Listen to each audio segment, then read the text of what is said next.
Good morning, comrades.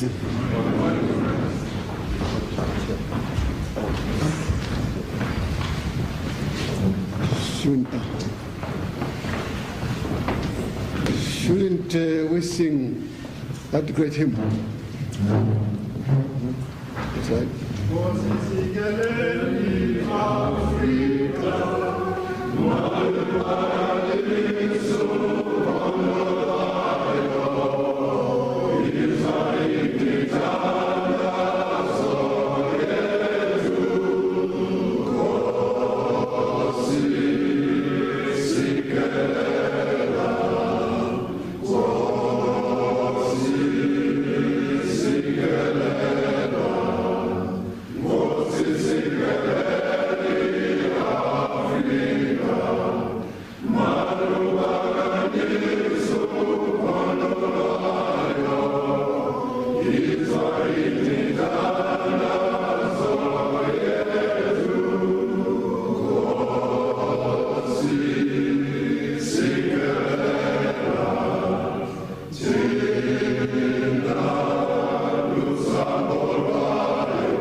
Be seated.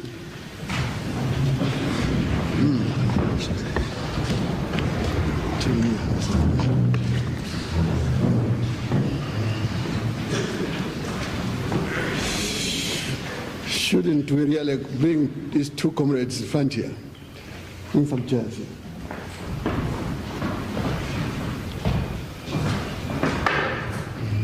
Come with this, come round here. Come with Treasurer General.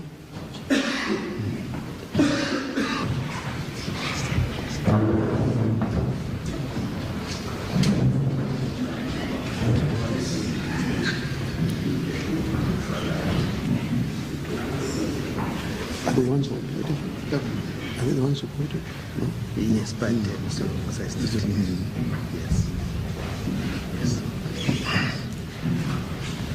Well, Comrade Secretary General of the African National Congress, comrades of in the struggle from South Africa, my colleagues and I, in the leadership of the party's government in Zambia, take this opportunity to welcome you to Zambia.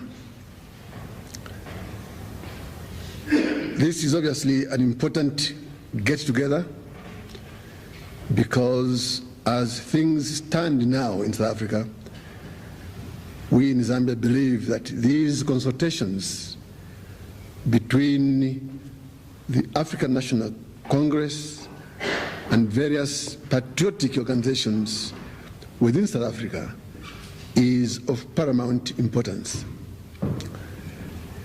Any oppressor, any exploiter survives on divide and rule policy. If one who is arbitrarily in power can manage to divide the people he is exploiting, he certainly will not stop at anything to keep them divided. Your power, therefore, your strength, therefore, depends on this unity for which the African National Congress, we know, has always stood, for which your own organization, we know, has always stood. So you do us great honor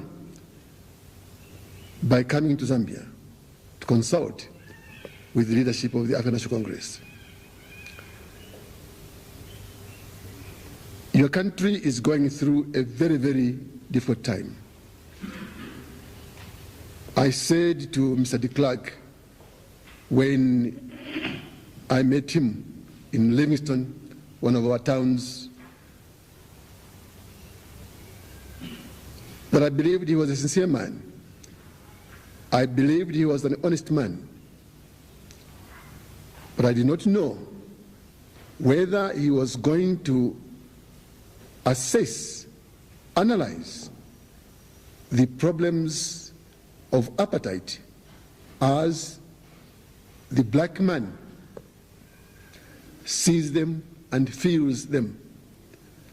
I did not know whether he was going to analyze the problems of apartheid as the colored man sees them. I did not know whether he was going to be able to analyze the problems of apartheid as this. Would he be able to prescribe the right prescription for medicine? That remains to be done. I did say also, so indeed he has allowed mass rallies. He has released some of our comrades from detention. He has said a number of institutions were now open to all races. A most welcome thing. But we know that doesn't solve the problem. Secretary General of the party, Prime Minister, Head of the Government Administration, Secretary of State for Defense and Security, and my name is Kenneth Kaunda, President of the party.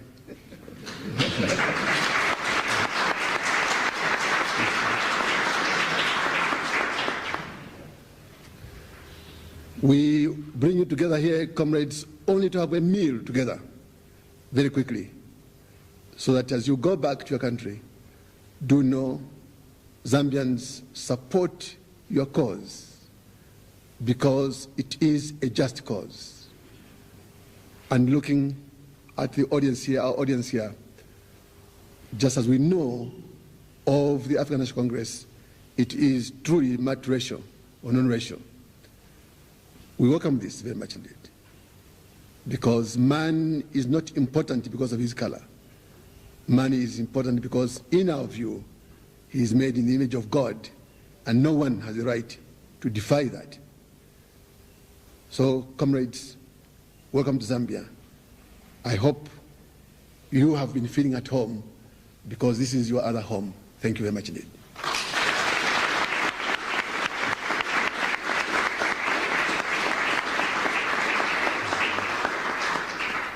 Comrade President, thank you very much for the kind words of welcome to our comrades and fellow countrymen who have been with us here for the past few hours, and many of which we spent trying to tackle the problems in our country.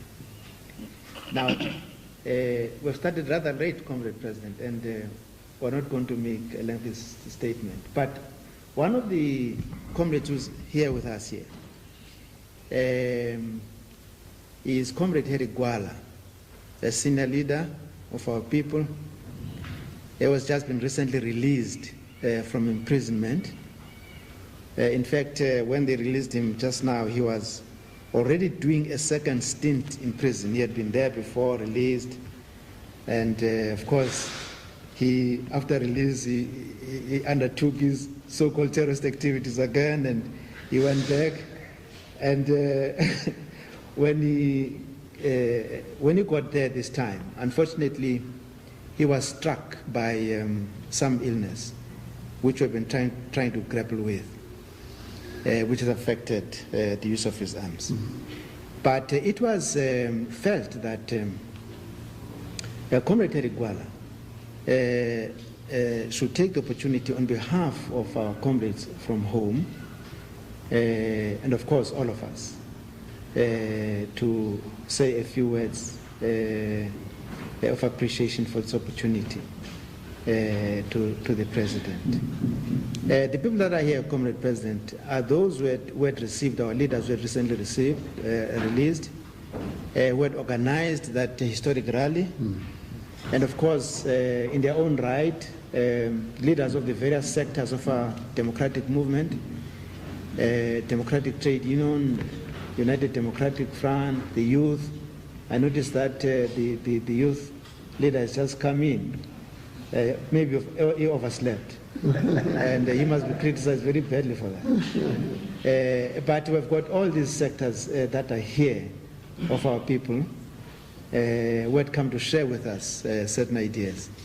And of course, trying to find out how do we make our way through this maze as we move forward.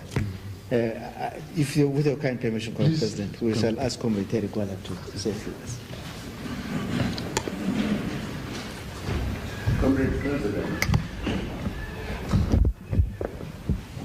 members of the Central Committee, I feel very humbled to express our gratitude to you as President of Zambia and Chairman of the Frontline States. Our struggle in South Africa has made you pay a very high price. Your security is always violated. Your economy is heavily taxed. But despite all that, you have not decided to drive us out of your country. We do not consider you, Comrade President, and the Zambian people as our friends, but we take you as one of us in the struggle that continues in the continent of Africa, the struggle against colonialism and oppression. Despite these heavy odds against you, we have stood steadfastly on the side of the people of South Africa. As our acting president and general secretary has said, the people who have come over to your country represent the heart and the soul of the struggle back home. They are the pulse. They are the heartbeat of that struggle there. Many of our people have perished in the course of the struggle, in detention, on the battlefield, in the townships, and in prison. But they have nothing to regret. We chose in 1961 to die on our feet than to live a perpetual life of slavery, living on our knees. This meant that we had to transform our struggle from petitions, supplications, and prayers to the rulers of South Africa into a determined action by the people.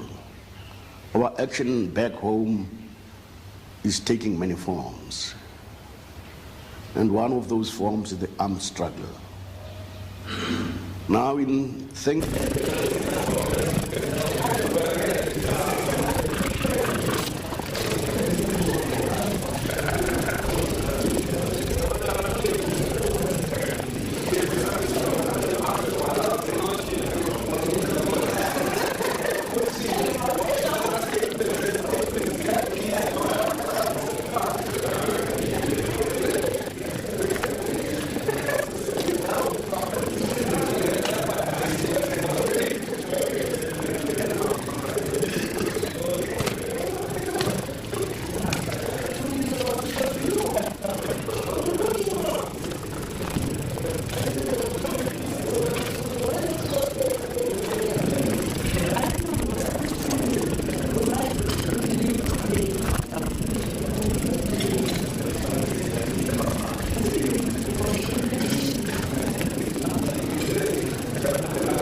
they are challenging the African National Congress. This morning, organizations like INCAD are claiming a right of parity with the African National Congress. Other organizations, we shot up the National Congress. But it is not the African National Congress that has got to decide that I'm the leader of the people of South Africa. It is the people of South Africa themselves who know